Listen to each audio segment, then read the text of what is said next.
Good evening, good evening, good afternoon, good evening, wherever you are joining us from, possibly good morning. But here in Washington, D.C., we want to say good evening to you and welcome to IKG's Wisdom Wednesday.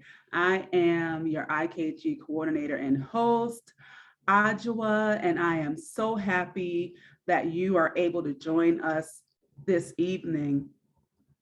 So as you all are continuing to come into the room, we want to acknowledge our family and where you all are checking in from. We are so pleased to have people from all over the world checking in, and we just want to say welcome. So welcome to our family checking in from DC and Maryland, PG County, and Greenbelt is in the house.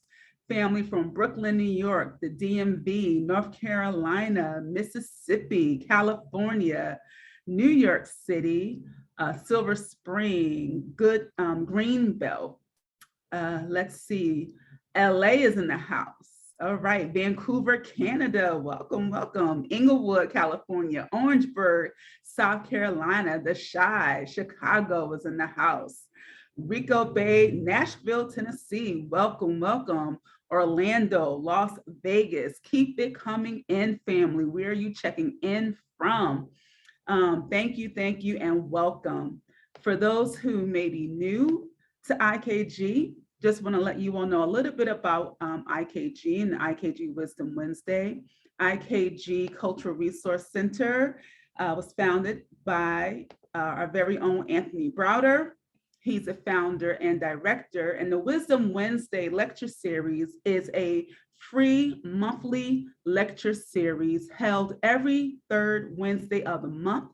And our goal is to provide you all with various speakers who speak on topics related to Black history, culture, spirituality, health, economics, all areas of people activity, and to provide solutions, informations to better inform our lives.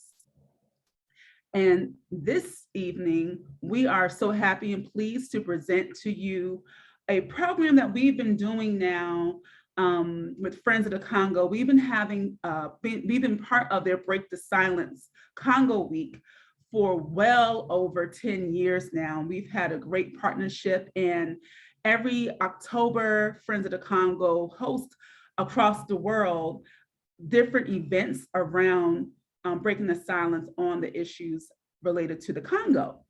And part of that week is presenting here for Wisdom Wednesday. And tonight, we will have a presentation on the life and legacy of Patrice Lumumba. And this will be given by the Executive Director of Friends of the Congo, Maurice Carney. Tonight's program, Friends of the Congo in collaboration with family and friends of Patrice Lumumba, will unveil its latest work in the preservation and expanding the legacy of Patrice Emery Lumumba. Friends of the Congo, in collaboration with a close friend of the family and Lumumba's daughter, Juliana Lumumba, commissioned the publication of a comic book on the life of Patrice Lumumba. The book is authored by Bibiane Aningina Tshefu, who was also a member of the Tetela cultural group, and is translated by Maurice Carney. Although in comic book format, it is one of the rare works that documents Lumumba's life from childhood to his brutal assassination in the West. During Congo Week, Friends of the Congo's Executive Director, Maurice Congo, will share rarely accessible details of Lumumba's childhood and early revolutionary and Pan-African ideals that fully manifested during Lumumba's adulthood. And throughout tonight's event, I will post various links for you to learn and more about Friends of the Congo, as well as Break the Silence Week. I'm going to ask Maurice to come on to join us. And as Maurice is coming on to join us, I would like to remind you that you can feel free to engage in the conversation using the chat box. And if you have specific questions for Maurice during our Q&A, please post those questions in the Q&A box only. And when it's time for the Q&A, we will go to the Q&A box to present your questions to Maurice. So I would like to thank you all again for coming out, and I invite you to listen carefully to what I know will be a very informative presentation. Maurice, I will turn it over to you. Thank you.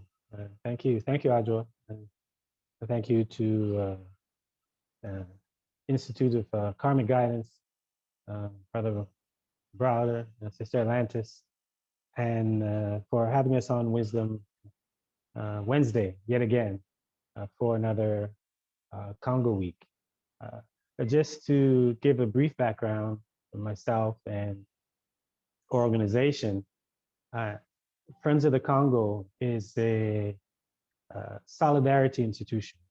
For those of you who are familiar with the history of solidarity, we are akin to the Friends of Abyssinia that was established by CLR James, Amy Jacques Garvey, and other revolutionaries in the World War II period, when Ethiopia was under attack by the Italians.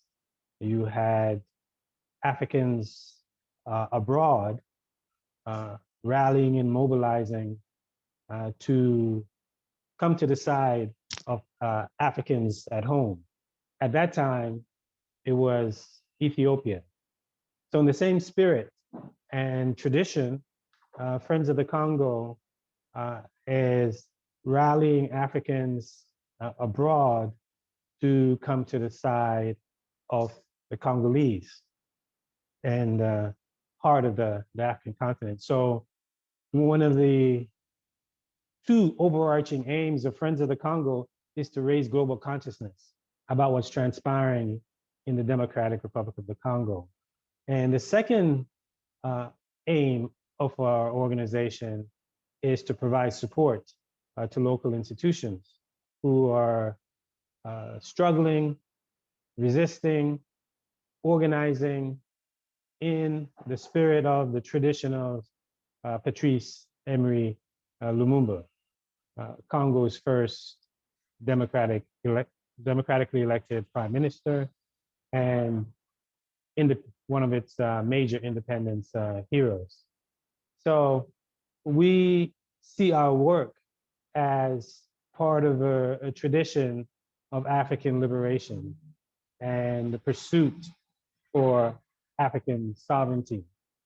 And we have focused on the Congo, but certainly not limited ourselves to the Congo. And we've been doing this work now formally as an organization for a little over 20 years. And a number of the co-founders, among which Paul Pumphrey, which some of you are familiar with, and our sister attorney, Carrie Crawford, for at least a quarter century, we've been engaged in mobilizing support among Africans abroad in order to come to the side of and be in solidarity with, partnership with, work with our brothers and sisters in Congo, in the heart of the African continent. And that's, in essence, our organization and the work that we're doing. We've chosen to present Lumumba again this year. We had dealt with Lumumba last year from the perspective of his family, and particularly his daughter, Juliana, who is waging a battle to get the final remains of her father back to the Congo, which is a tooth that was taken as a trophy by a Belgian soldier. You know, as Europeans often do when they've invaded and captured or killed Africans, they take trophies and they take it back and they keep it in their homes. Sometimes they put it in their museums, and there's really no limit to the macabre nature of the pursuit of the degradation of the African. There's just no limits on the part of the European. I see that folks are putting up their hands and questions. Ajo, if they wish, they can jump in at any time if they want. They'd like to ask a question, and I can weave the question into the presentation so that it becomes more of a dialogue and an exchange rather than a lecture, which I think is far more engaging. Yes. So Gregory's hand is up, and even before Gregory's hand went up, there was a question in the Q&A inquiring about Lumumba's assassination. Yes. So the way it's by set all means. up, yeah, the way it's set up, they have the capability to raise their hand, but we would much rather if people place their questions in the Q&A. Okay. And if you would like, Maurice, if you do see questions in the Q&A that you would like to address throughout the presentation, feel free to address those, and then we'll just be mindful not to ask them during the Q&A. Okay, So fantastic. Yeah. So that's excellent. So if Gregory has a question, you can put it in the Q&A. Super. So as I said, last year we focused on Lumumba's daughter and her battle to get her father's remains back to the Congo, which she was successful in doing. And this year, Lumumba is such an important figure, not solely because of the man himself, but his ideas and what he represented for African liberation. And one of the gaps that we have seen, particularly in the English world, not so much in the French-speaking world, in the Francophone world, is that with Lumumba, there are troves of work on his assassination, but not as much on his formative years and how he evolved into a revolutionary. He didn't start out that way. So Friends of the Congo, in collaboration with Juliana Lumumba, the daughter, and a close family friend of the Lumumbas, and a member of their indigenous group, the Tetelas, Mama Bibiane Aningina Tshefu, we came together and decided that we were going to write a graphic novel on the life of Lumumba and make it accessible both to children and adults. And that's what we've been doing for the past 2 years. Mama Bibiane has traveled throughout Europe, Belgium in particular, where a lot of materials are around on Lumumba, in England, collecting content, speaking with scholars, and of course, also in the Congo. And we're at the final stages of the graphic novel, and I'll see if I can share my screen and put an example of it up for you to see, just the cover itself. Let me see if I can do that. And right now, it's available in, let's see, in French. And we will be, let me see, let's go back up. And I'm in the process of finalizing the translation of the book, which will be in English. So we'll have and it's slated to be published on Lumumba Day, which is January 17th, 2023. Every year, we have Lumumba Day. We commemorate Lumumba and his colleagues who were struck down with him, Joseph Okito and Maurice Empolo. So we look to publish the book on the 17th, by the 17th of January. And once we've completed the translation in English, we'll also translate it into the traditional languages of the Congo.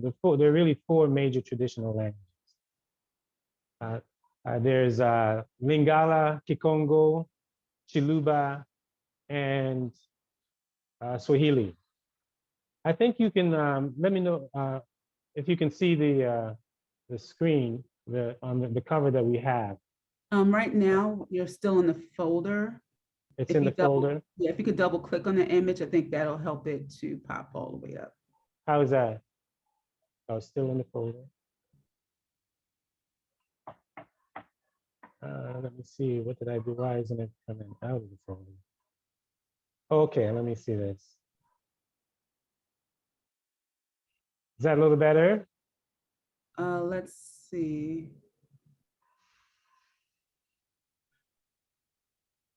No, we're still seeing the folder. That's interesting. Okay, let me see that. It's IKG. Maybe I clicked the wrong one. Still seeing the folder. So it looks like he's selecting it. You just need to open them. Click open. You see right above the refresh icon. Oh, okay.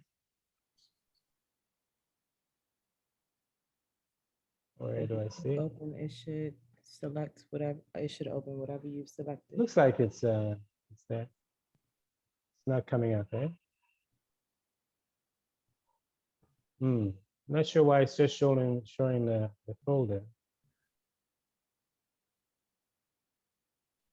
Reduced it. Oh, it says my screen sharing is paused. So let me resume it. Is that any better? No, I'm still seeing the folder.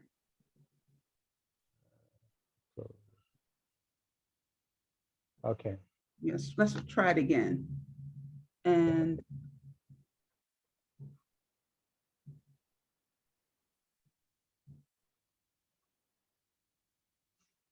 yeah, it's just showing the folder. Okay. Well, we won't, spend too much time on that. But I just wanted to show you some samples from the comic book or the graphic novel. So in any case. But do you want to stop sharing your screen only because it's okay, showing, sure. Yeah. Yeah. Okay. So in any case, we collected the data on Lumumba's life, Mama Bibiane. We call her affectionately Mama Bibiane. She was the lead person in writing the novel, and I translated it from French to English. And as I said, we'll have it in the four traditional languages and other languages as well. And we take up the story of Lumumba from his childhood. He was actually born on July 2nd, 1925. And interestingly enough, he was born on the same day and year as Medgar Evers. So throughout the years, we commemorate both on July 2nd, celebrate both Lumumba and Medgar Evers. When he was born, Lumumba was born in a small town in the central part of the Congo, in the village, and very early on. Of course, he wasn't born as Lumumba. His name was Isaye Tasumbu Towasa, Esaye Tasumbu Towasa. And that his name was given to him by his father, Francois. His father's name was Francois Tulenga, and his mother's name, Juliana Mato. And Lumumba got his name, Lumumba, actually, from his uncle. His maternal uncle gave him the name of Lumumba. And he later acquired the name of Patrice. In the Congo at that time, it was a la mode, in vogue, for Congolese to adopt European names. So Lumumba chose Patrice, and that's how he became Patrice Lumumba. And very early on in the village, both his family and the village community recognized that Lumumba exhibited certain traits. He was precocious and courageous. And this was best exhibited when he was about 12 years old or so, where he was observing that the colonial administrator, the Belgian colonial administrator, was treating the village workers poorly. The village workers were picking cotton and under harsh conditions and treatment. So Lumumba told his friends that I'm going to step to the colonial administrator. And they asked him, aren't you afraid? And he retorted, afraid of who? Or afraid of what?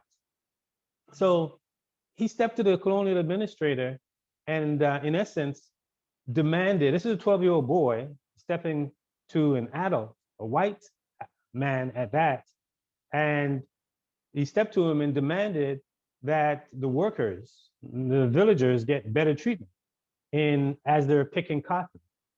And the colonial administrator was so struck by the direct nature of this child. He didn't bow, he didn't scratch, he was just very direct, straightforward to the administrator, demanding better conditions for the workers.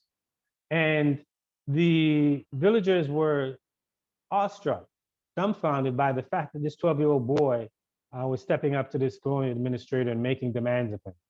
And the colonial administrator conceded to some of the demands of Lumumba. And here we see at a very early age, Lumumba's courage, his bravery, and his utter distaste for injustice. And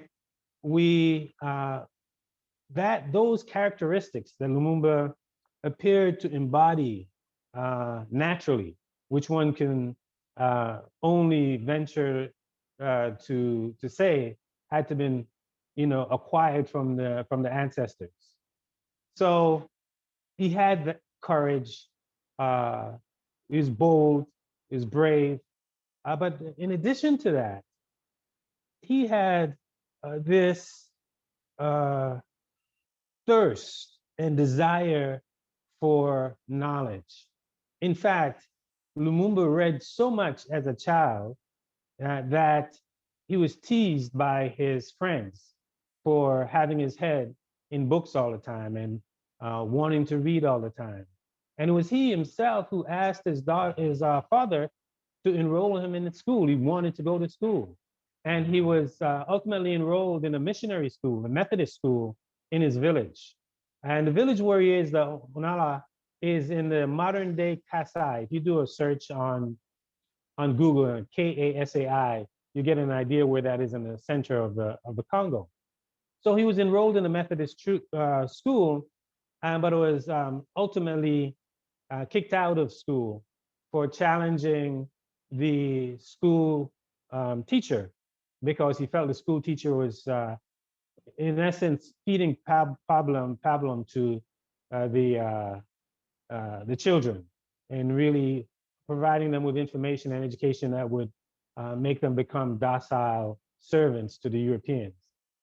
So he was kicked out of school, and as he grew up into his teenage years, he left the village and he went to a larger city. At the time, it was called Stanleyville, or the modern day Kisangani. And at that, in Stanleyville, he worked as a tax collector and a postmaster. So he would work during the days and go to school at night in correspondence courses in order to advance his education. And that ultimately led to his writing. He wrote a lot in the newspapers, articles. His writing was as prolific as his reading. So in addition to that, he also began to develop his organizational capacity. And because although he wasn't degreed, but was educated and self-educated, as a result of his knowledge and then his position as a worker in the society, he was considered to be part of what the Belgians created called the évolué. It's a special class of people, of Congolese, that the Belgians created in order to establish a buffer between the Belgians themselves and the teeming masses of Congolese. So the évolué, which is a studied, learned, and basically the évolué is an aspiring white person, right? Their aspirations are to be a part of white society, which is, on the face of it, is incredibly fascinating if you really take a look at it, right? Because here it is that you're living in the Congo, your land, the land of your ancestors, and then the Europeans come in and they create an entirely new society where your pursuit and desires and aspirations no longer have anything to do with your people and your land, but everything to do with your wanting to be European and having access to those things that Europeans have access to. So it's really creating a Negro, right? And emptying the person of as much as possible the African.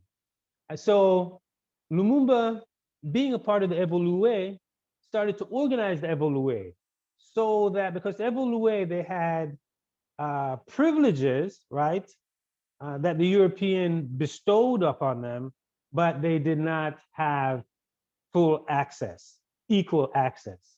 So he organized to get equal access to stores, to restaurants, not entirely dissimilar from the integrationist movement here in the United States in terms of integrating lunch counters and schools and the works. So the corollary existed in the Congo as well. And it got to a point where Lumumba was such an adept organizer that the Belgian colonial administrators started to watch him, keep an eye on him, that, we want, ultimately in an effort to contain him, because he exhibited already from an early age courage. He's a precocious young man, and later in life, you'll see some of the commentary of his enemies, particularly CIA, and I'll get into that a little bit. CIA, the head of the Central Intelligence Agency in the Congo that overthrew Lumumba, said that he was a persuasive speaker. He can turn a crowd, convince his foes to come to his side. So he was being watched very carefully. So by this time, he was in his 20s or so in the 1950s, and he at that time he started to write more.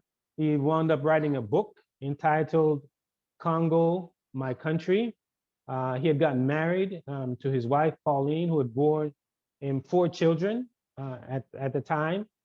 And he was really catching his stride, and in terms of his organizing, his writing, his evolution as an evolué, getting greater access into white society in the Congo, and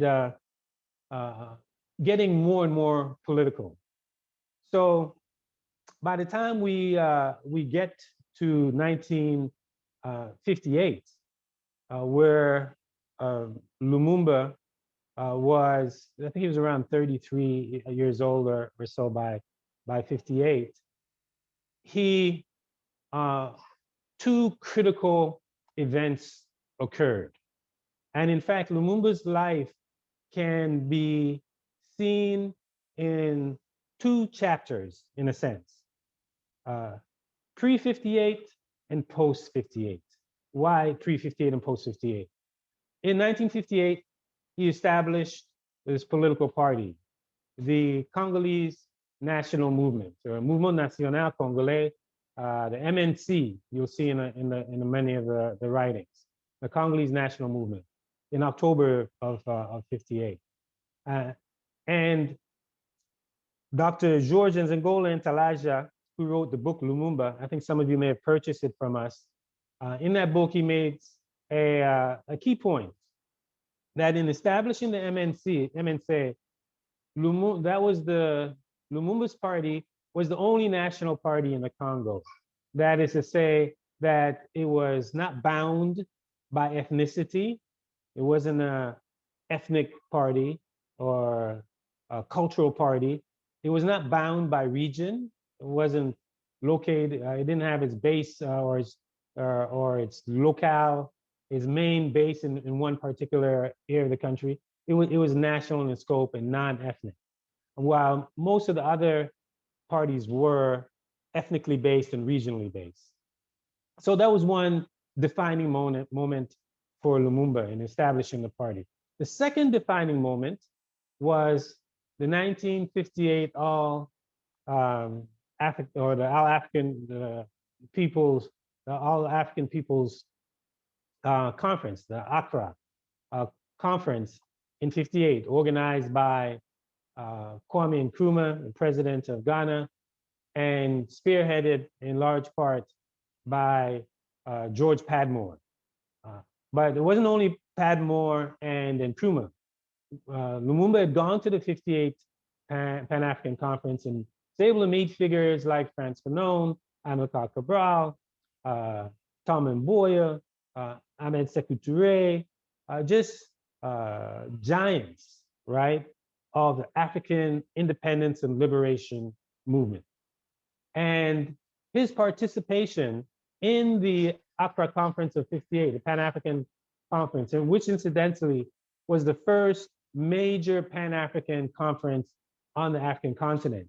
Recall the Pan-African conferences that were organized by Du Bois and Garvey and Henry Sylvester Williams, leaving from the early 1900s, leading right up to the 1945 Manchester Conference, which, you know, you had figures like Nkrumah and Padmore being organizers and participants in that conference. All of that took place outside of the continent. '58 was the first major one on the continent. So Lumumba was, for all intents and purposes, radicalized during the '58 conference.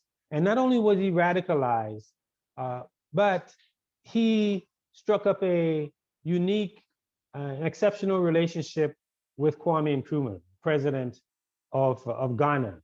And he saw Nkrumah as a mentor and also as a father figure to some extent. And as you know, at the time, Nkrumah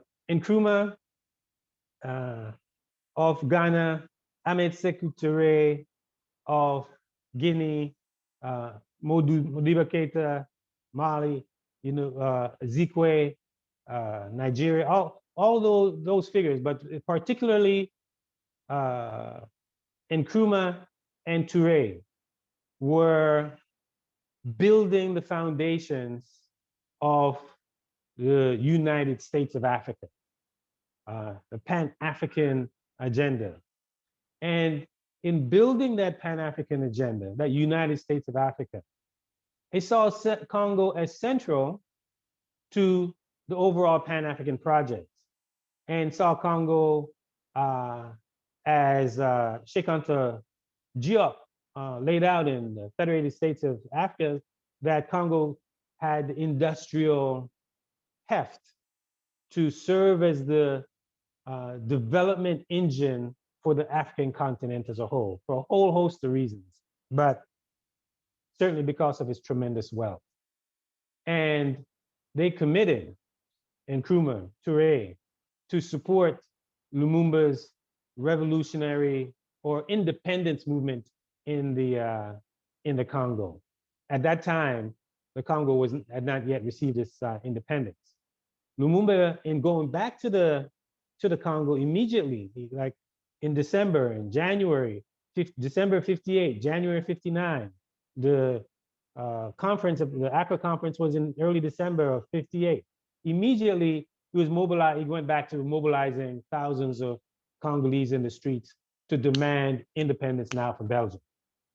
And Sékou Touré sent a number of leading organizers to be with Lumumba in his quest for independence for the Congo.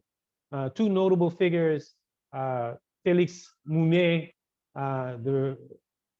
the Cameroonian revolutionary who unfortunately was assassinated and struck down by the French. And then Touré also dispatched Pan-African giant by the name of André Blouin from the Central African Republic. And André Blouin had worked with Sékou Touré in organizing in Guinea. If you recall, when Guinea got its independence from France, prior to its getting its independence from France, de Gaulle, General de Gaulle of France, had given the French colonies an ultimatum, or yes, an ultimatum. They're saying that it was a referendum that was being run by the French in different French colonies, where the different states would vote yes or no to be a part of, remain a part of the French sphere of influence. And André Blouin worked with Sékou Touré to mobilize the Guinean masses to say no to France, no to de Gaulle. We want to be independent. We want our freedom. We'd rather have our freedom and be poor than be in the French sphere of influence and be dependent. So she was one of Sékou Touré's favored organizers that he sent to the Congo to work in collaboration with Lumumba. And eventually she wound up being his chief protocoler, a part of his Lumumba's administration. So that post-58 era represented the radicalization of Lumumba. So no, if you look at his speeches, if you read Congo, My Country, you'd like, what is this? What's going on here? This is not the Lumumba I know, where he's arguing, I want to be, I want to share the Congo with the Belgians. I don't believe in any form of racism, as if a Black person or African could be racist. He just was fully in the integration, inclusion mode pre-58, but he radicalized post the Accra conference. So he was calling for full independence of the Congo. He was calling for self-determination. He was calling for self-sufficiency. He was no longer appealing to the Belgians or trying to appease them in any way. And this wasn't lost on the Belgians. They definitely noticed it.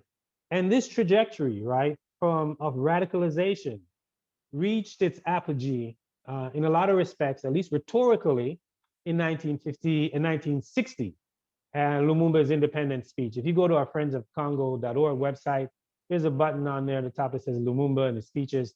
You can get access to it. It reached its apogee there where he wasn't even scheduled to speak as the prime minister. It was the president, Kasavubu, and then the king of Belgium, but he just basically took the mic, and what he did was he laid out in painstaking detail and incredible eloquence the brutality of the Belgians and of King Leopold against the Congolese people. And in fact, Malcolm X had stated that it was one of the best speeches ever.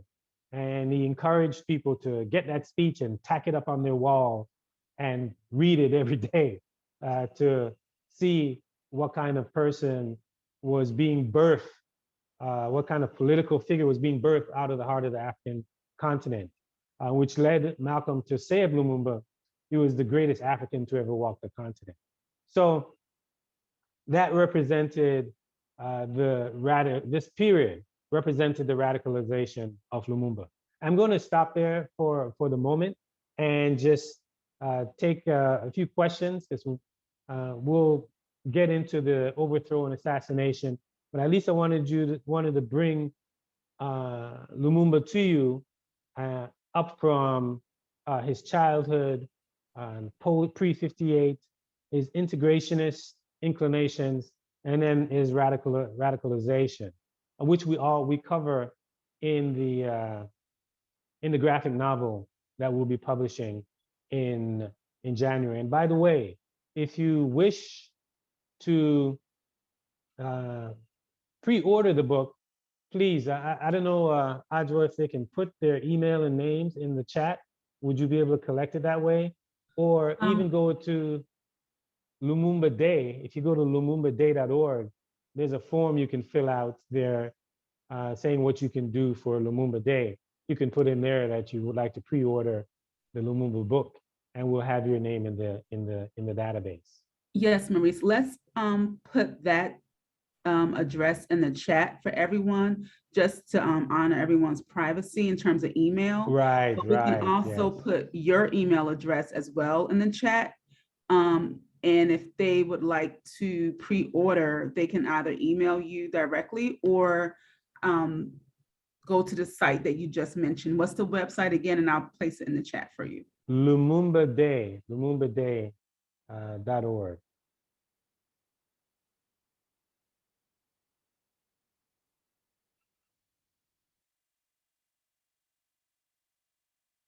Okay, so I will take any questions that you may have right now before I continue to Lumumba's overthrow and assassination. Just wanted to deal with the first part of his life, or the bulk of it, really. And everyone, again, if you have questions, please place them in the Q&A box, and comments you can place in the chat. And Brother Maurice, you may want to continue on, because people might need a little bit of time just to type in those questions. And as they come in, I can flag them for you. Okay. So I mentioned Lumumba's June 30th speech. And that clearly signaled to the Belgians, to the United States. The CIA was already scoping him out long before 1960, that Lumumba represented a threat to Western interests. So they did not give him much time. Actually, they didn't give him any time. Within weeks of his assuming the prime ministership, the destabilization had begun. He was inaugurated on June 30th, 1960. By September of that year, there was a coup by Mobutu, Joseph Desiré Mobutu, who, how can I say, Mobutu's existence and presence in the way that he showed up at that time was impossible would have been impossible without the backing of the Central Intelligence Agency and the chief of station, Larry Devlin, chief of station of the Congo, Larry Devlin, at that time. So he was a creation of the United States, Mobutu. So within weeks, the country was destabilized, and in less than 3 months, since Lumumba was inaugurated, he was overthrown, the coup. That was the first coup in 1960. And in his book, Chief of Station Congo, or in the book, Chief of Station, Larry Devlin lays out really a playbook as to how the United States goes about overthrowing democratically elected leaders, how the United States goes about corrupting elites in order to dismantle political institutions, state apparatus, and he does it in a way that lays bare the duplicity of the United States in terms of its principles that are enshrined in the Declaration of Independence, and to some extent the Constitution, and its practice as an empire, where it seeks total, full spectrum domination globally by any means, right? Where the democracy is not a principle that they uphold, really. You know, in the battle that we see unfolding right now, President Biden is saying to the world, there's a line that's being drawn. The line being drawn between authoritarian nations, represented by Russia and China in particular, and the democracies.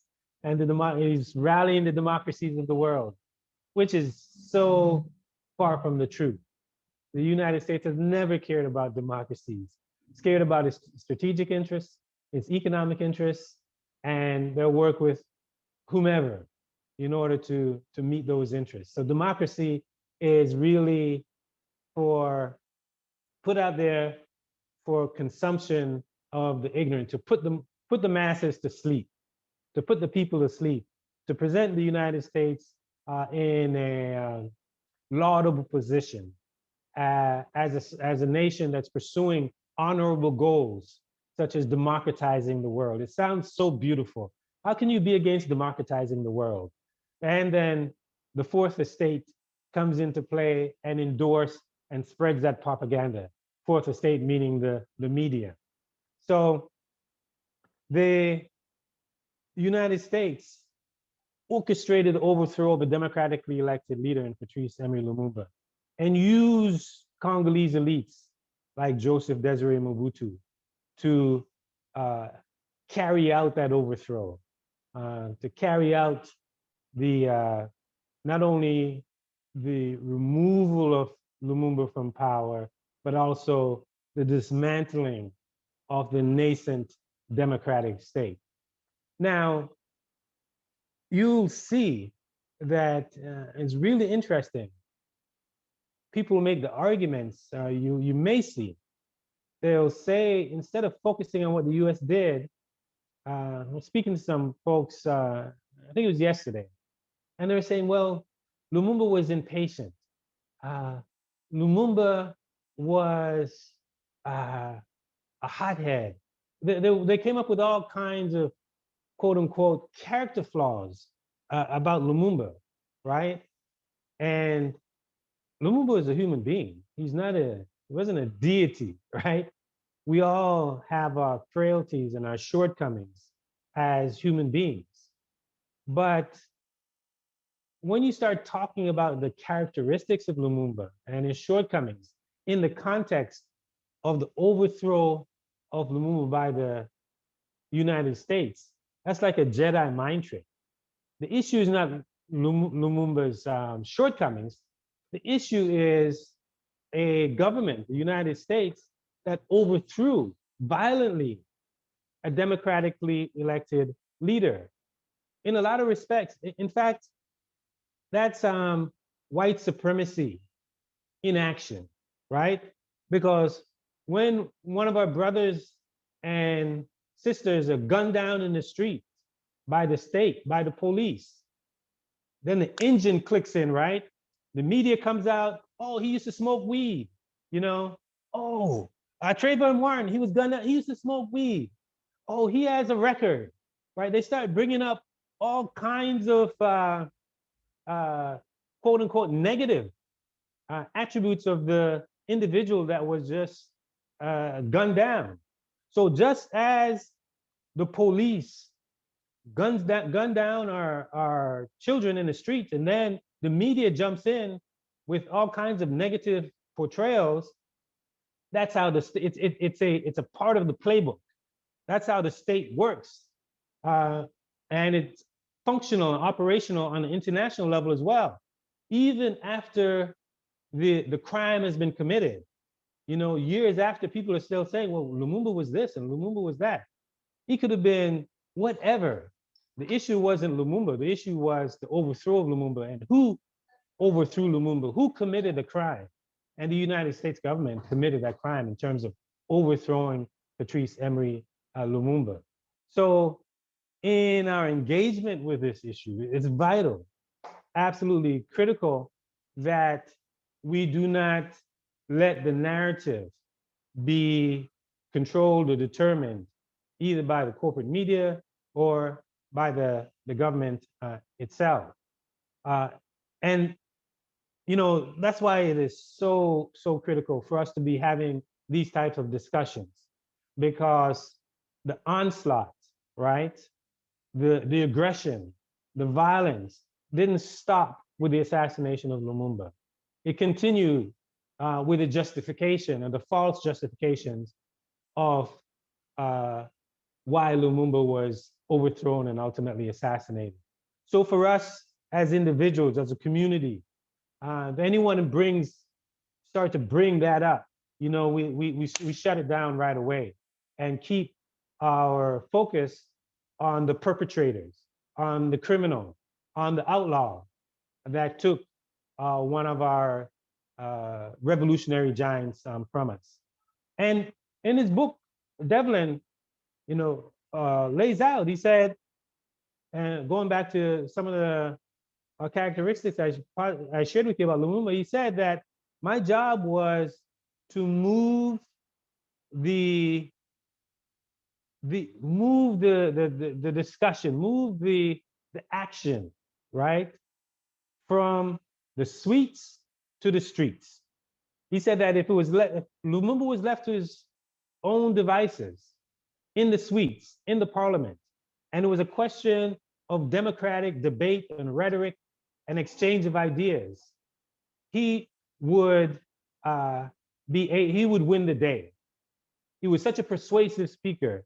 He was such a compelling figure that he could quickly turn a room on his side to his ideas.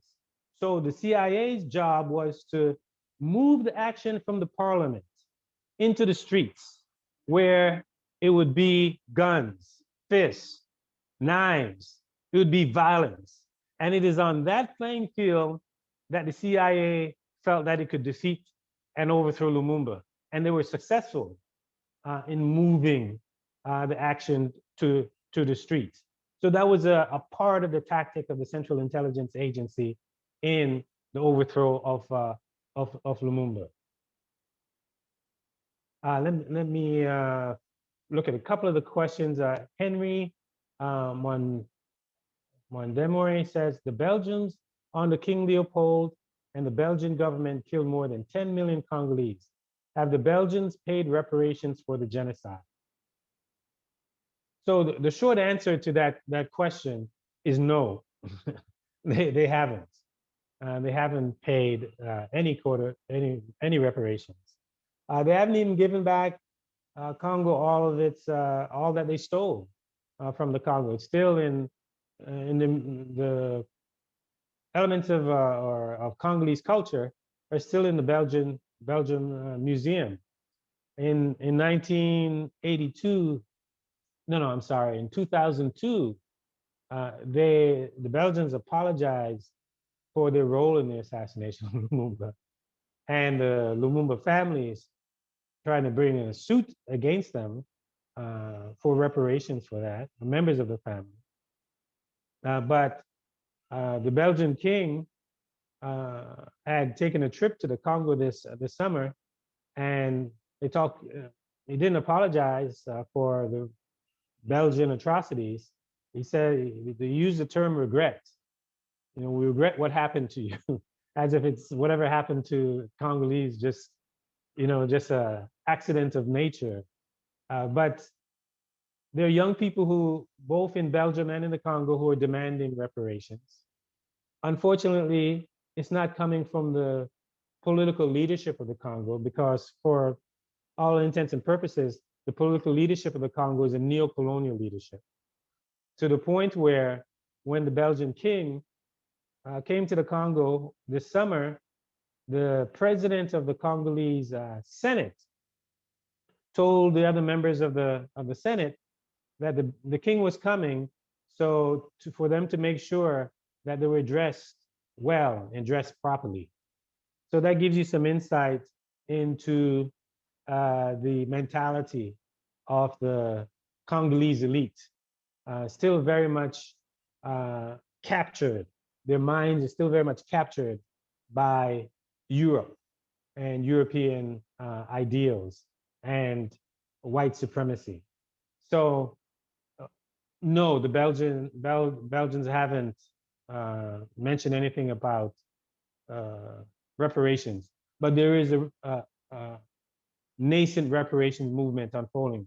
But not only the Belgians, the United States should be pressured as well for to pay reparations to the Congolese, because they overthrew the Congo's first democratically elected prime minister, played a role in his assassination. The overthrow led to his assassination, and then they installed a dictatorship over the Congolese people starting in 1965. And not only did they install it, the United States government maintained that dictatorship right up through to 1997 for over 3 decades. Even when during that 3 decades, when Congolese rose up to overthrow the Mobutu dictatorship, the United States would send in bombers and pilots to crush the uprisings. In fact, they, at one point early in the 60s, they even sent in Cuban pilots that had been run out of Cuba by Castro and was hanging out in Florida. The CIA enlisted them to go to the Congo to crush the Congolese rebellion. So the state that the Congo is found in, then Zaire, now the Congo, where you have 60 to 70 million people today living on less than $2 a day, where you have less than 10% of the population, of 100 million people, less than 10 million people having access to electricity, limited access to drinking water, virtually non-existent healthcare system, a dilapidated poor education system, ranking near the bottom of the United Nations Human Development Index.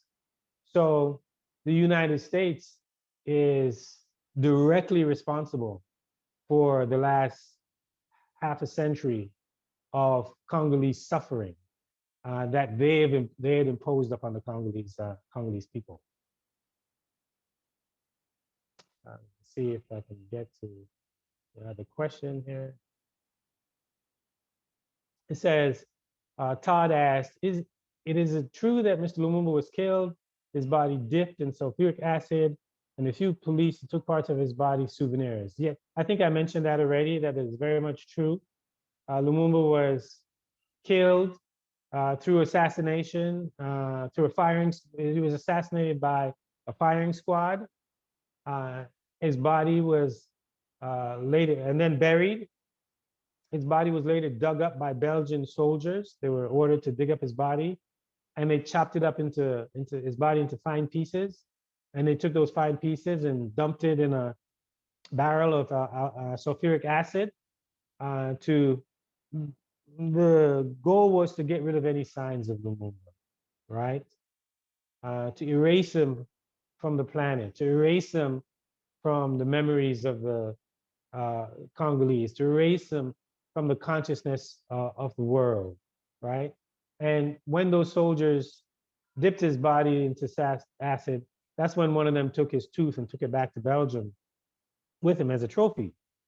And so that attempt to erase Lumumba, right, is particularly relevant for us because just the very fact of uttering his name or naming your children after him, as we see in Jackson with Chokwe Lumumba, who's now an ancestor, taking on Lumumba's name, and of course passing it on to his family. With now we have Antoine Lumumba, that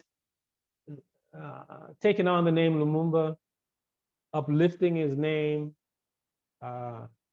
commemorating Lumumba Day, as we do every January 17th, celebrating him along with Medgar Evers, as we do every July 2nd, is a form of resistance, is really saying to the colonizer, saying to the imperialists that we will never forget Lumumba. We will never forget his ideals, the principles that he stood on of self-sufficiency, self-determination, Pan-Africanism, this giant of an African nationalist and Pan-Africanist. You know, like Malcolm, Lumumba told you what he was. You know, it's really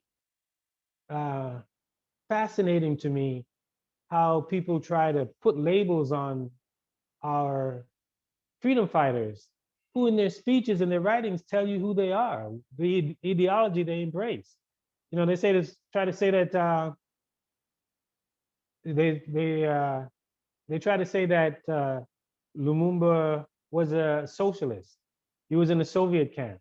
He was clear. He says, I'm an African nationalist. I'm a Pan-Africanist. You know, it's like people trying to make Malcolm out to be a part of the Black radical tradition or socialist tradition. Malcolm was very clear. He's like, I'm a Black nationalist. I stand for Black folks to control the economy of our communities, to control the politics of our community, to control our society. I'm a Black nationalist, right? So that attempt to put cast labels on some of our figures when they were clear about who they were and where they stood, you know, we should challenge at every step of the way. Maurice, question for you. In regards to memory and remembering, can you speak, in addition to the comic book, can you speak about what other ways Patrice Lumumba is honored and remembered in the Congo? And what is his legacy to, let's say, within, I guess, mainstream officials for Congo, like the government, educational institutions? How was he remembered? And then versus compared to the youth. Wow, thank you so much. That's a really good question. You know, in the Congo itself, right? There's a national holiday for Lumumba. January 17th is a national holiday. There's a statue in Kinshasa. When you land in Kinshasa, the airport, the road that you take into the city, in the heart of the city from the airport, is Lumumba Avenue.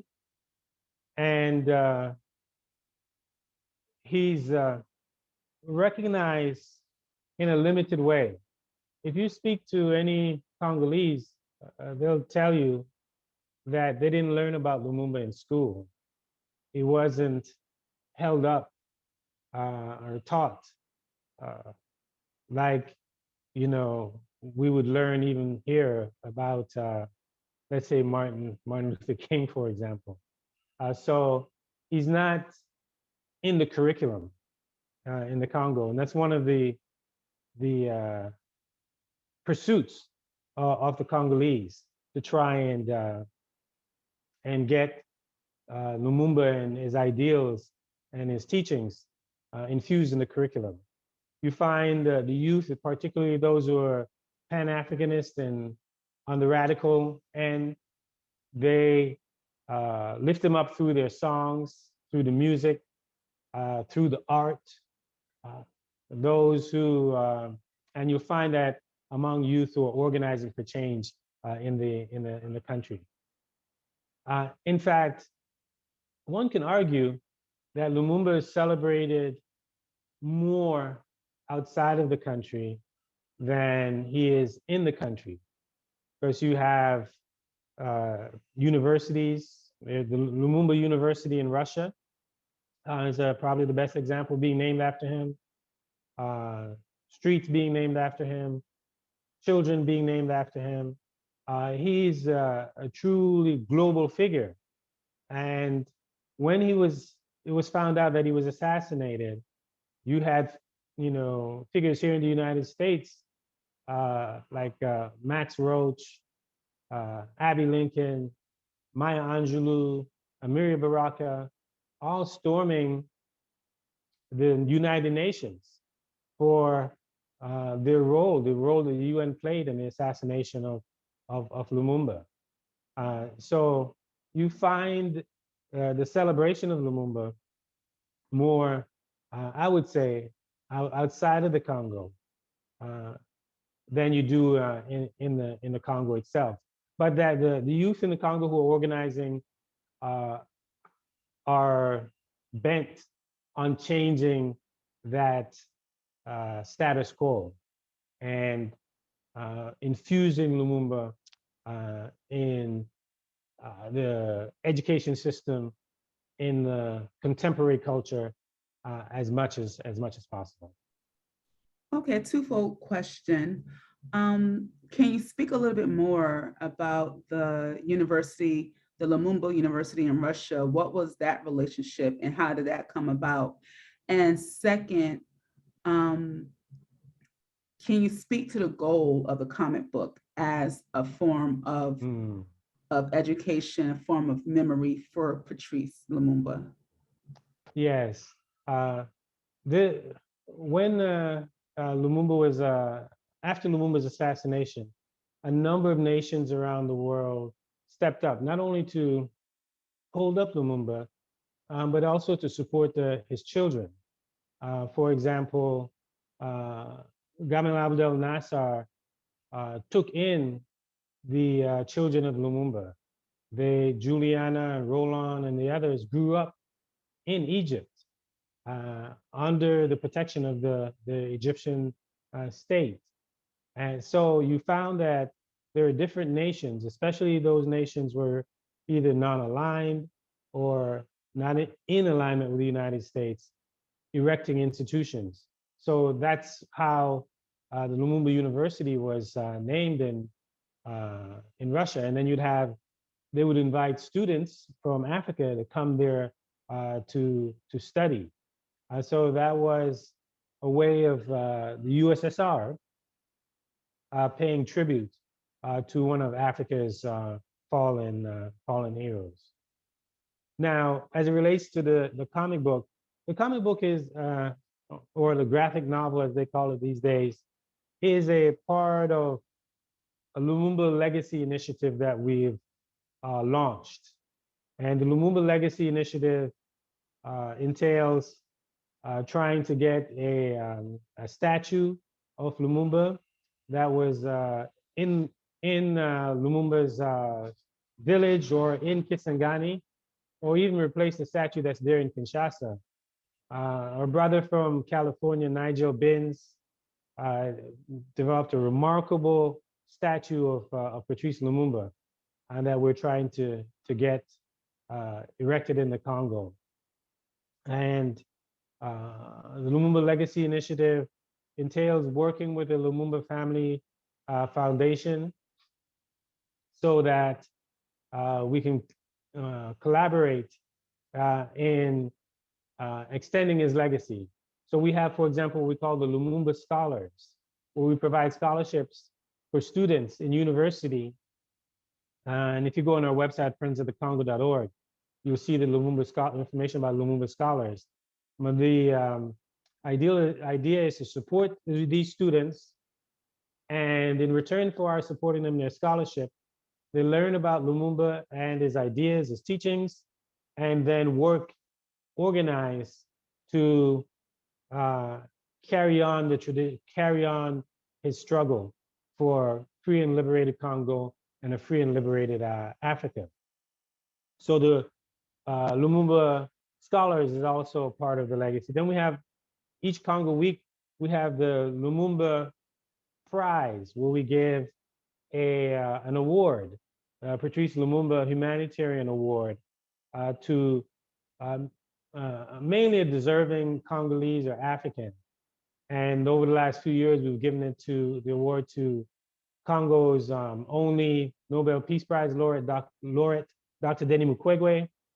Last year, we gave it to Lumumba's daughter, Juliana Lumumba. And that's another way in which the Lumumba Initiative is advanced. So for the comic book, we wanted to make sure that it was accessible to children in particular, but done in a way that adults can also consume it, right? Can also acquire it. And maybe, just maybe before we finish, I'll find a way to show you the graphic works in the comic book is out of this world. It's done by Congolese, and just incredible graphics. Just the graphics alone could tell the story. The words really merely complement it. So our aim is to get it in the schools, in the Congo, outside of the Congo, to get it into organizations, to have it widely distributed, because not only to tell the story of Lumumba, but also to tell the importance of Congo, and to let people know that the Congo still is vital and is critical to the future of the African continent, and by extension, to the future of the African world. And oh, by the way, let people know that Lumumba's struggle is being carried on by the sons and the daughters of the Congo, the Congolese youth. It's critical for us to get that message out. That's what, in large part, Friends of Congo is organizing around, recognizing the centrality of the Congo to the future of the African continent, right? If you look at our freedom fighters, Fanon, for example, Fanon in his African Revolution says that the fate of all of us is at stake in the Congo, right? He said that if you look at the African continent, the African continent is shaped like a gun. The Congo is a trigger. You pull that trigger, it sets off a combustion that ignites the entire African continent, right? And Nkrumah wrote an entire book about the Congo, the challenge of the Congo, where I shared with you earlier that he saw the Congo as being serving as the capital for the United States of Africa. So Congo is really the fulcrum in which the African continent swings, right? And not only the freedom fighters recognize the significance and the value of the Congo to African liberation overall, but the enemies of Africa and Africans also acknowledge it. Larry Devlin said that we had to overthrow Lumumba, because if we didn't overthrow Lumumba, not only would we have lost the Congo, we would have lost all of Africa. So for the Central Intelligence Agency the overthrow of Lumumba wasn't confined to a Congolese affair. It was a part of the larger African landscape and African strategic interests on the part of the United States. The State Department, when it declassified published the declassified documents around the overthrow of Lumumba, laid out how the covert action against Lumumba and the Congolese in the 1960s on the part of the Central Intelligence Agency was the largest covert action in the world at that time, right? In terms of financing. So this is a primacy that the United States put on the Congo and Lumumba at the time. And if they don't put as much emphasis on it today, it's because they so run the country into the ground that it's going to take a tremendous amount of heavy lifting in order to resuscitate, those embers of freedom and liberation that Lumumba articulated and symbolized and represented, right? So that's the heavy lifting that each and every one of us can play a role in coming to the side of the Congolese. And the Institute for Karmic Guidance, Wisdom Wednesday, is playing its role by providing us with a platform to reach you and to engage you and share with you this information about the revolutionary fervor that still exists in the heart of the African continent and how that is so critical to the well-beings of not only Congolese and continental Africans, but also Africans abroad, right? So let me see a few other questions. I think, it says, Lumumba was returned to the DRC this year. Can you talk about the significance of that and what will happen to it? Jeanette, the significance of that really is, let me say the biggest significance of it. And Juliana Lumumba articulated this, right? She said, we cannot be whole. A part of our culture as Tetela, as Africans, if there is the proper ceremony for sending our loved one into the realm of the ancestor. And if there's something outstanding, there's something that's unsettled, it's our duty and our responsibility and our mission to set the order straight in alignment with our culture and our tradition. So it was a deeply personal and family matter for Juliana Lumumba and the Lumumbas to get that, even if it was merely a tooth, the fact that a body part of a member of the group, the culture, was, somewhere else in captivity, so to speak. And it was their duty to bring it back and restore order and proper transition for the ancestor. So that was the biggest significance, where it was a personal family matter. It was a cultural matter. It was part of a tradition, an ancestral matter that was unresolved, that had to be resolved. And Juliana courageously led the mission to resolve it. So by no means, in any stretch of the imagination, should the Belgians be patted on the back, lauded, or what have you, for returning something like that. Not at all. There's a whole other political side to it, but I think it suffices to respect Juliana Lumumba's wishes and aspirations and leave it at that. Henry asked, why does the AU, African Union, and UN allow Rwanda and Uganda to continue to destabilize and plunder the Congo? Well,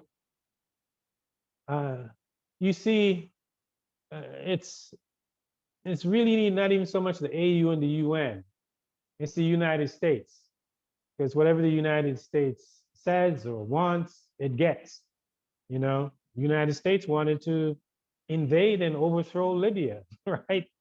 Along with NATO, and Gaddafi wanted to overthrow him. And they used the United Nations to do that. You know, the African Union couldn't stop them.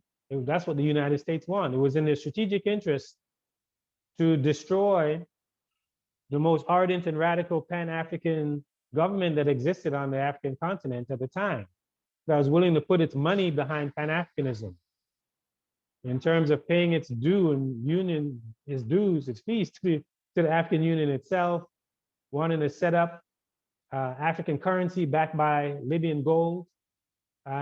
So it's what the United States wants. And the United States has proxies, has agents.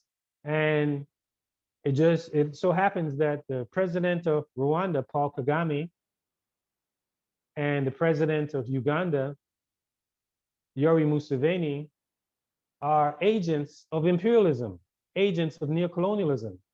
And this is I want to just take a moment to digress a little bit and speak to us about Paul Kagame, in particular of Rwanda, because some of our people present him as being a Pan-African leader, present Paul Kagame as being a model that ought to be followed.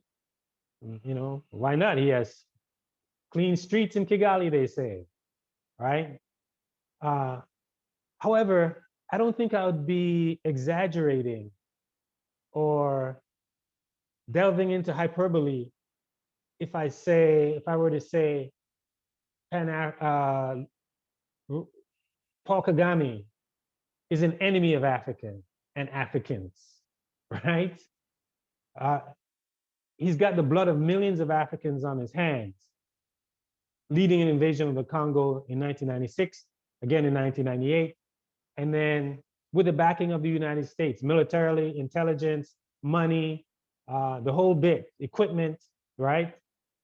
And then Paul Kagame is Rwanda and the Rwandan government and the Rwandan Patriotic Front, Rwandan Patriotic Army, supporting militia groups in the Congo to destabilize the east of the Congo. To the point where the United Nations says that Paul Kagame and Yoweri Museveni are the godfathers of the looting of the Congo. I think that's going a little bit far because they're middlemen. They're not godfathers.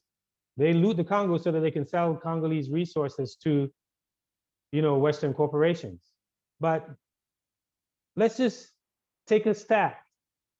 Take a look at Paul Kagame of Rwanda and why we say he's not a Pan-Africanist, why we say he's not a model to be emulated, right?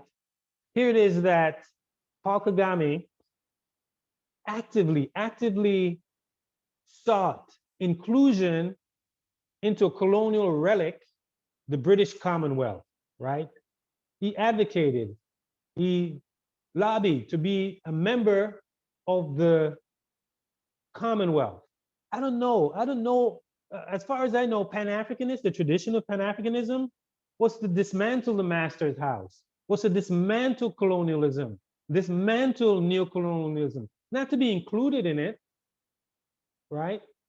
So that's on the English side. On the French-speaking side, not only did he seek to be a part of the Francophonie, which is the French corollary to the Commonwealth. You have the Commonwealth, headed up by the former colonial master of the English, and then you have the Francophonie, headed up by the former colonial master, the French.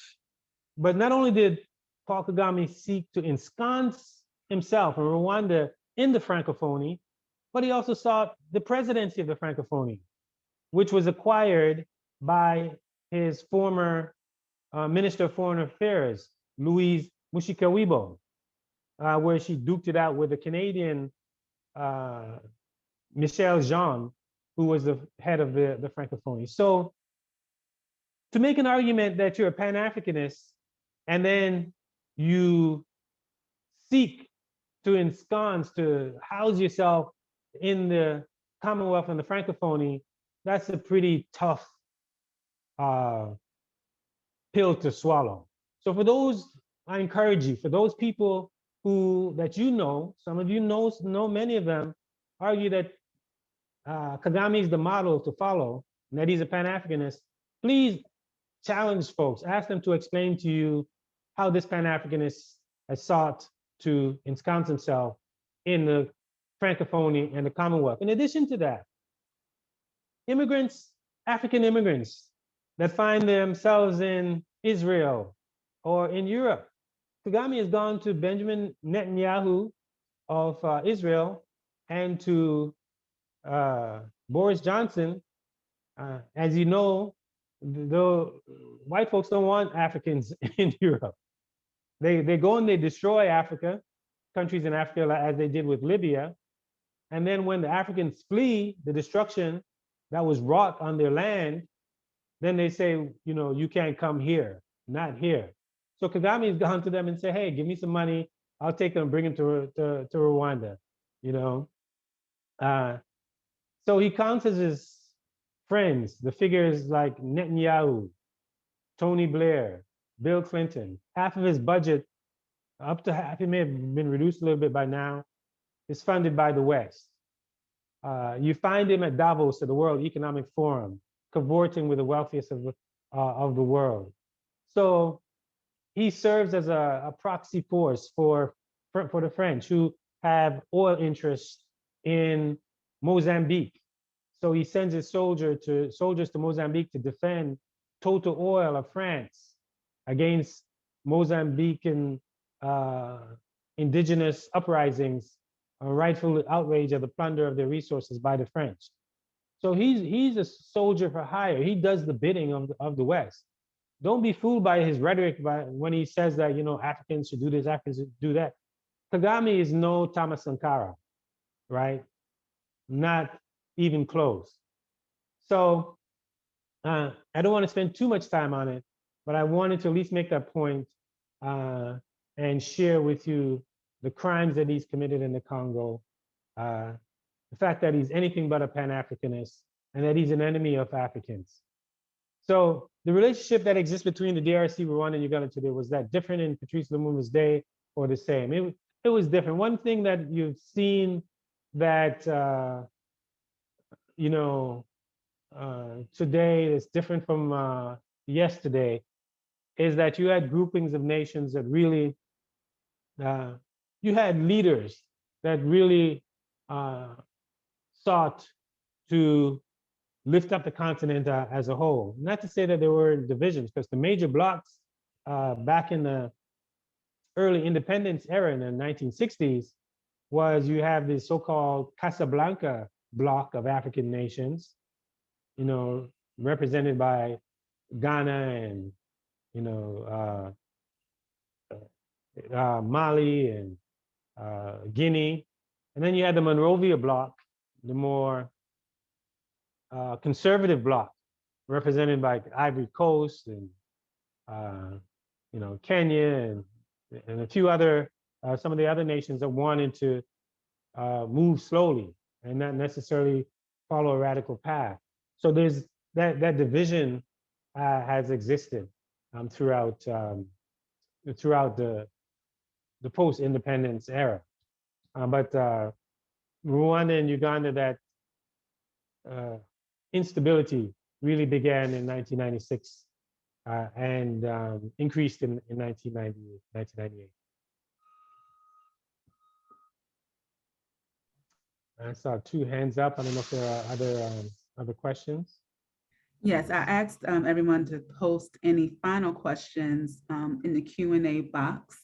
And as we're waiting for the final questions to come in, we are going to begin to wind down, and just want to thank you and people in the chat just saying thank you for such an informative and critical discussion about the Congo. And as we're beginning to close down, could you speak on the future? What are some of the aspirations of the Congolese people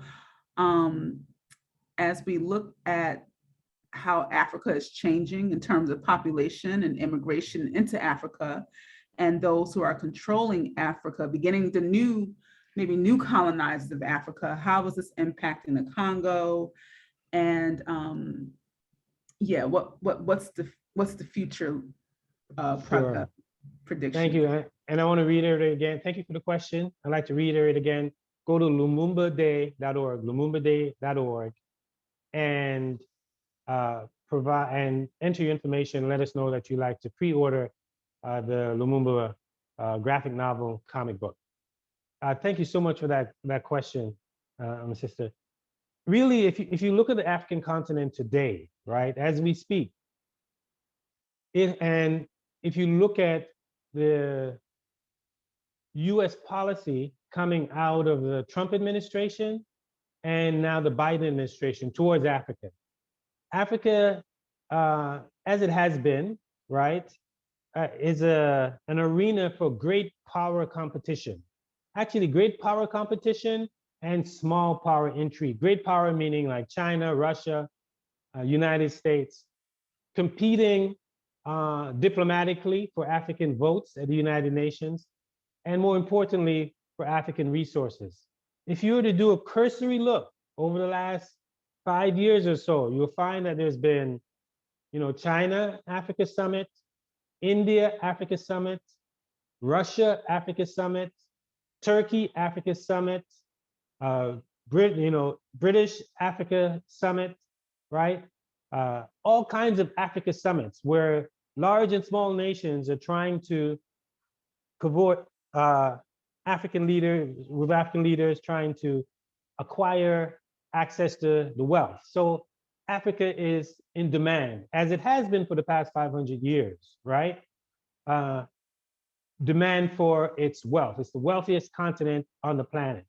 So it is within this context of the competition for African resources that you have a young continent.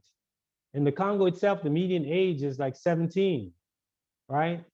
Continent of the majority of the people on the continent are youth, 25 or so and under. And it is within this global competition for influence, control, and access on the African continent that the youth have to organize. That says several things. One, we as Africans abroad need to be a part of that movement, a part of that organizing, being in communication, collaboration, partnership with young Africans that are striving for self-sufficiency, self-determination, Pan-Africanism. It's critical that we're engaged on one level or another. And just by virtue of you participating tonight is a step in that engagement. And I would hope that you would up that engagement and look to be connected to not only students or youth rather, and movements in the Congo, but in the continent as a whole. So we, although we're catching hell in the empire as Africans, we also benefit from empire privilege. And one of those benefits at the rudimentary level is a passport.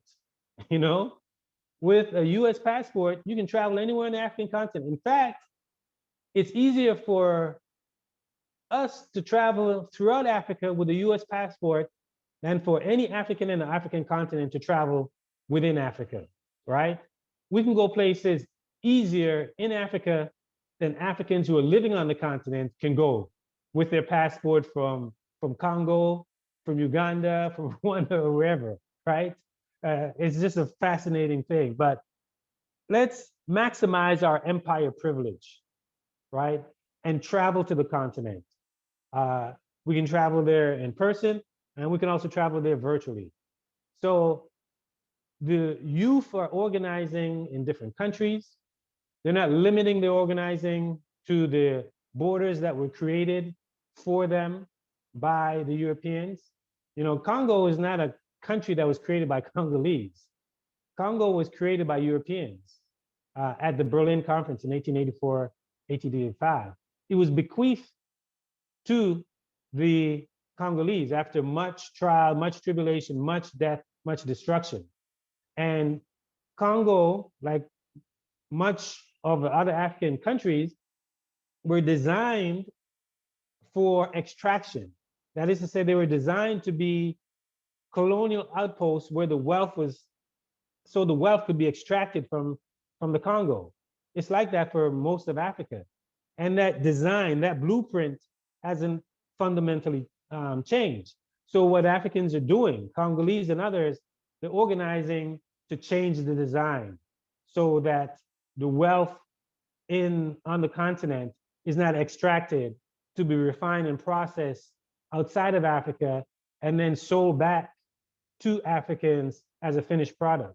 As a part of Congo Week, and I encourage you all to visit our website, congoweek.org. It's been posted in the chat. As a part of Congo Week, we had this brilliant Congolese scientist. He's in the diaspora, but he developed an African phone, a Congolese phone. He's like, we have the coltan, we have the cobalt. I'm going to develop a phone for Congolese where it's vertically integrated, right? And it's called the okapi. The okapi is an animal that's found only in the Congo. It's a zebra-like animal. It has the same patterns and stripes as a zebra, but colorful. And the okapi, I encourage you to do a Google on the okapi phone, and do a Google on Jean Bele. That's B-E-L-E, Jeanbele, okapi phone, and get one. That's the way you'd be supporting the Congolese and supporting the Congolese effort for self-determination. I believe you can actually acquire one in the United States. So the Congolese are organizing to dismantle that structure, that design that was put in place, that extractive design, that design of plunder, that design of theft, and organizing to transform the society. And we all can be in solidarity and support of that effort. That's why I encourage you to go to friendsofthecongo.org, sign up, send us your email, be a part of this this movement. I know some of you last year wanted to be a part of a delegation to go to the Congo. We got the delegation going late. We went in June, and we're going to go again in June of 2024. So if you want to be a part of the delegation to go, let us know, and we'll keep you up to date on the June 2024 delegation. So there's just so much that can be done, but it's important as it relates to the future, Sister Adjoa, is that the youth and others are organizing to control and determine the affairs of the Congo, to control and determine the affairs of Africa.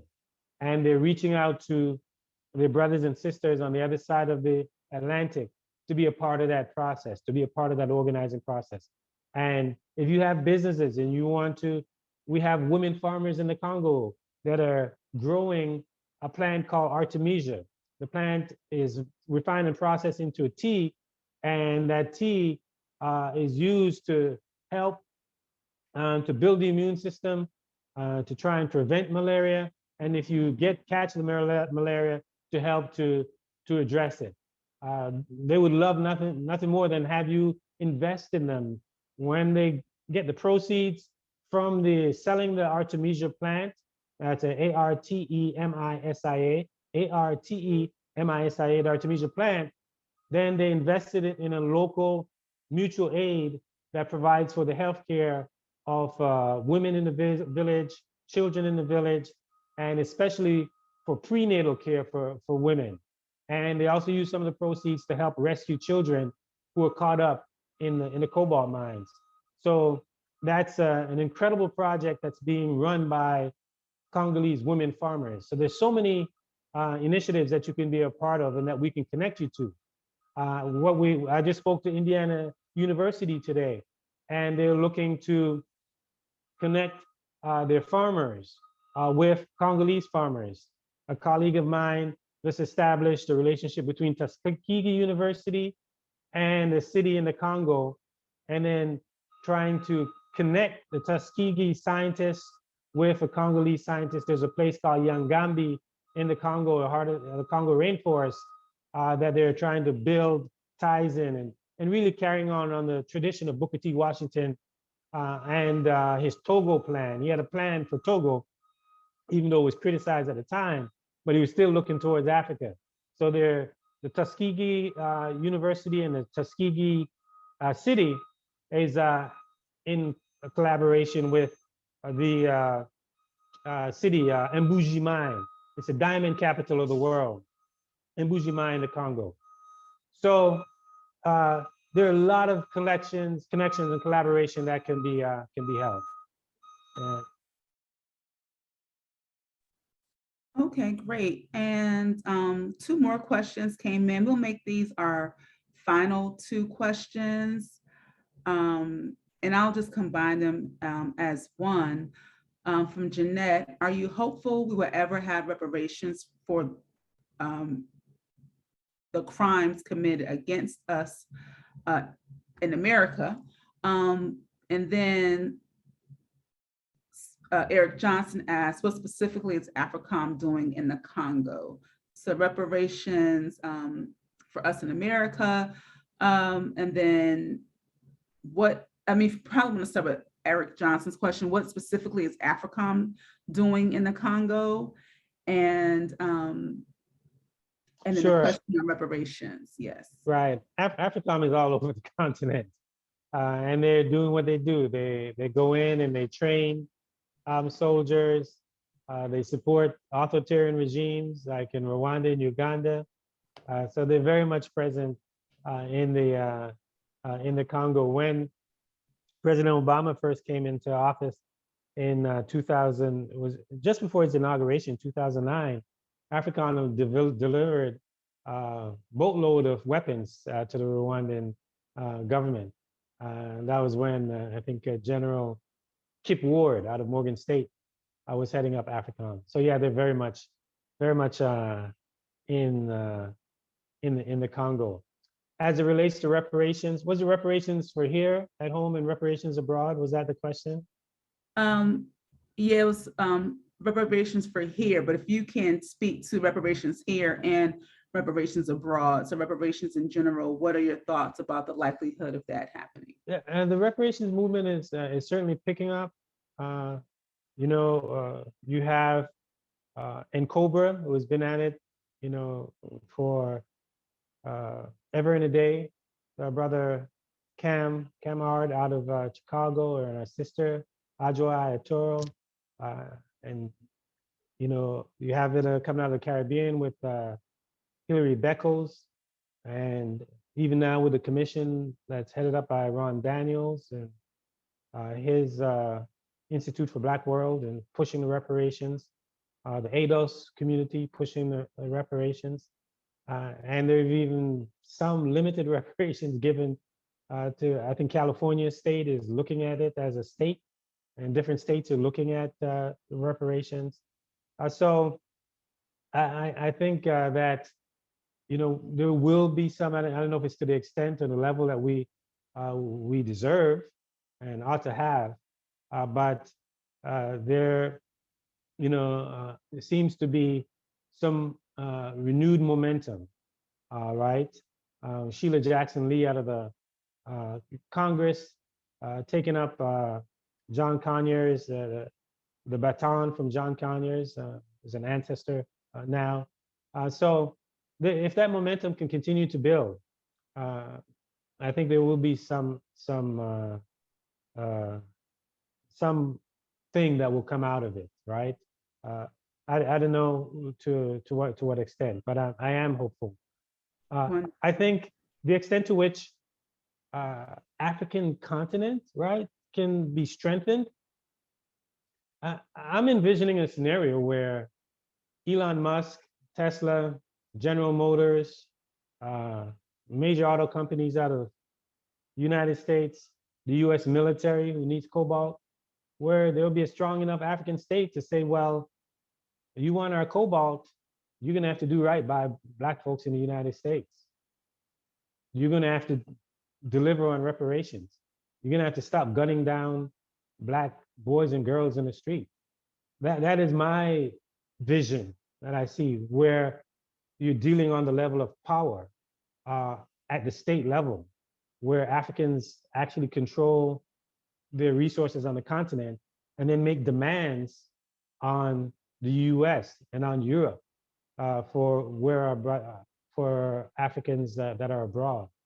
That's what we're organizing around and trying to ultimately get to.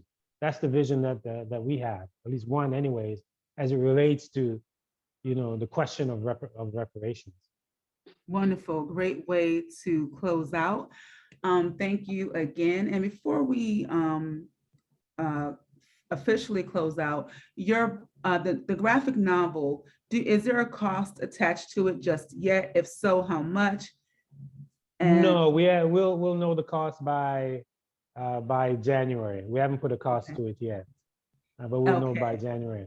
And between now and then, if you want, I'm sorry, go ahead. I was going to ask, is that the expected release date? Yes, January 17. Oh, wonderful. 2023. We're going to do that. And in the meantime, you want to support us, go to our website, friendsofthecongo.org. We have a store on there that you can already order our t-shirts, the Lumumba t-shirts. We haven't done an in-person event with IKG in a while, but you always gobble up those t-shirts. So they're still there. You can get them online. We'll mail them to you. Get one of those Lumumba tees and support the Lumumba scholar. So please do that. Absolutely. Thank you. So thank you again, Maurice Carney. Thank you, Friends of the Congo. Congrats on another Break the Silence week. We are so pleased to have you all here, and we're so thankful for this partnership because it's definitely important to bring to light issues related to Africa and our connection. Absolutely. Thank you so much, Ajwa. Yes. Thank the IKG family, Wisdom Wednesdays, Sister Atlantis, Brother Tony. Thank you so very much. Really honored to be a part of Wisdom Wednesdays and be in partnership with you. Absolutely, absolutely. And thank you, family, for joining us.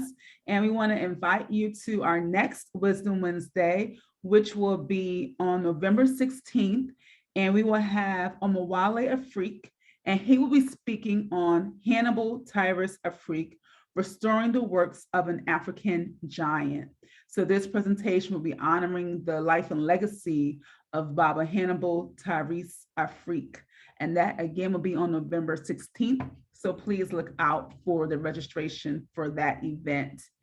And we are going to wish you all a wonderful evening, a great week, and a blessed month until we see you all again. Thank you, thank you, thank you.